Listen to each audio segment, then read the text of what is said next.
Actually, match lang, kaya lang parang kulang yung players ng US eh. I think tatlo yung wala sa kanila. And match lang, but credits to Canada kasi talagang binigyan naman lang yung best nila. Problem with US siguro is more on parang individual yung ano nila, yung gusto nilang ma-achieve. Unlike sa Canada, may chemistry. Tsaka they're more of a team compared to US na parang individual skill yung galing pero yung as a team wala masyadong chemistry. Serbia, isa dun sa idol ko si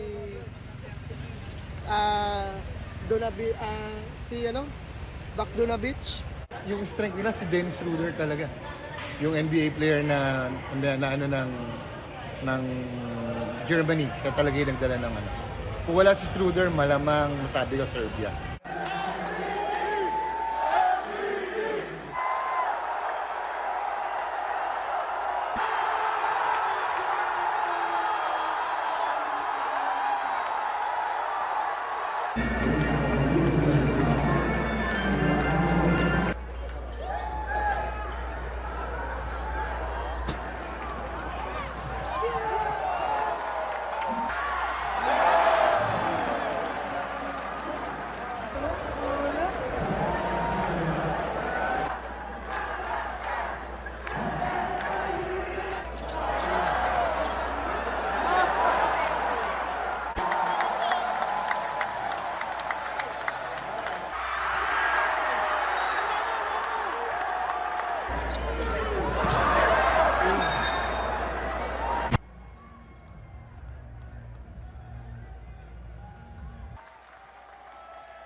First, Germany potentially now approaching.